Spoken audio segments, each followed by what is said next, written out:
அனைவருக்கும் வணக்கம். மார்ச் 1ஆம் தேதி ஞாயிற்றுக்கிழமை. ஞாயிற்றுக்கிழமை அன்னைக்கு பிரதோஷம் வருகிறது. வளர்பிறையில் திரையோதசி திதியில் வரக்கூடிய பிரதோஷம் அதிசக்தி வாய்ந்த பிரதோஷம். இந்த பிரதோஷம் ஞாயிற்றுக்கிழமை வருது. அதனால் சூரிய பகவானுக்கு உகந்த நாள்.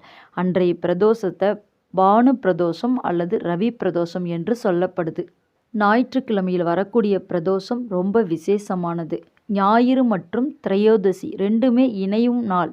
மாலை 4:30 மணி முதல் 6 மணி வரை உள்ள நேரம்தான் பிரதோஷ கால நேரம். இந்த பிரதோஷ நாளில் சிவன் கோவிலுக்கு 2 பொருட்களை வாங்கி கொடுக்கலாம். சகலவிதமான பாவங்கள் தோஷங்கள் நீங்கி குடும்பம் மென்மேலும் வளர்ச்சி அடையும், குடும்பம் எப்பொழுதும் இனிமையாக இருக்கும் என்று சொல்லப்படுது. இந்த பிரதோஷ தினத்தில் சிவபெருமானையும் சூரிய பகவானையும் நாம் வழிபாடு செய்தால் கண் சம்பந்தப்பட்ட நோய்கள் நீங்கும், மன உறுதி மற்றும் அமைதி கிடைக்கும், குடும்பத்தில் கணவன் மனைவிக்கிடையே ஒற்றுமை நிலவும். இந்த பிரதோஷ நாளில் விரதம் இருக்கணும் அப்படின்னு நினைக்கிறவங்க காலையிலே எழுந்து குளிச்சுட்டு ஓம் நமச்சிவாய என்ற மந்திரத்தை எத்தனை முறை வேணாலும் உச்சரிக்கலாம். மாலையில் சிவாலயத்திற்கு சென்று நந்தி தேவர் மற்றும் சிவபெருமானுக்கு நடக்கும் அபிஷேக ஆராதனைகளை கண்டு கழிக்கணும். இந்த பிரதோஷ நேரத்தில் சிவபெருமான் நந்தி பகவான் முன்பு நடனமாடுவார். அந்த நேரத்தில் சிவனை வழிபாடு செய்தால் நாம் கேட்டதை கொடுப்பார் என்று சொல்லப்படுது. இந்த பிரதோஷ வழிபாட்டைக்கான பிரம்மா விஷ்ணு 33 தேவர்களும் பிரதோஷ நேரத்தில் காத்துக்கிட்டு இருப்பாங்களாம்.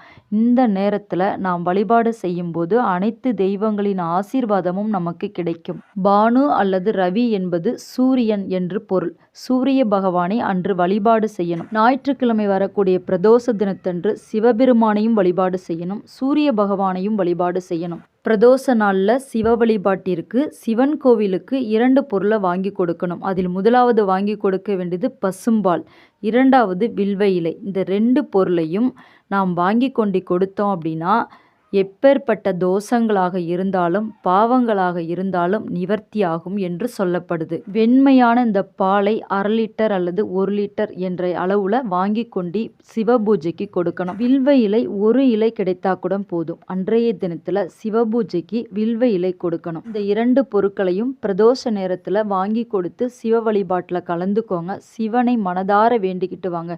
எந்த ஒரு கஷ்டமாக இருந்தாலும் போக்கக்கூடியவர் தான் சிவன். கஷ்டங்களை கொடுப்பார், அதன் பிறகு நமக்கு நன்மையை தான் செய்வார். ஞாயிற்றுக்கிழமை சூரிய பகவானுக்கு உரிய நாள். அன்று சூரிய பகவானையும் வழிபாடு செய்யணும். சூரிய பகவானுக்கு பிடித்த வண்ணம் சிவப்பு வண்ணம்.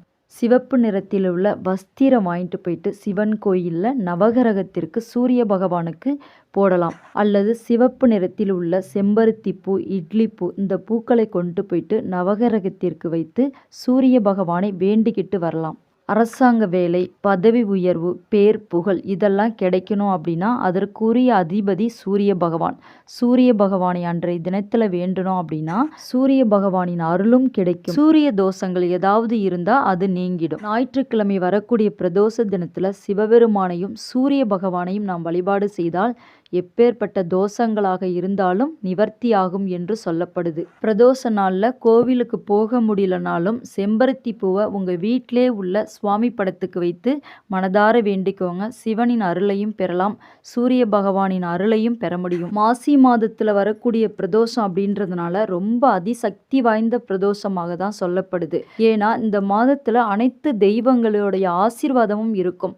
அனைத்து தெய்வங்களையும் வழிபாடு செய்வதற்குரிய மாதம்தான் இந்த மாசி மாதம். முருகப்பெருமான், பெருமாள், சிவபெருமான், பார்வதி அன்னை இவர்கள் அனைவரையுமே வழிபாடு செய்வதற்குரிய மாதமாகத்தான் இந்த மாசி மாதம் சொல்லப்படுது. இந்த பிரதோஷம் பானு பிரதோஷம் அல்லது ரவி பிரதோஷம். இந்த பிரதோஷ தினத்தில் நாம் சிவனை வழிபட்டால் அனைத்து விதமான தோஷங்களும் நீங்கும் என்று சொல்லப்படுது.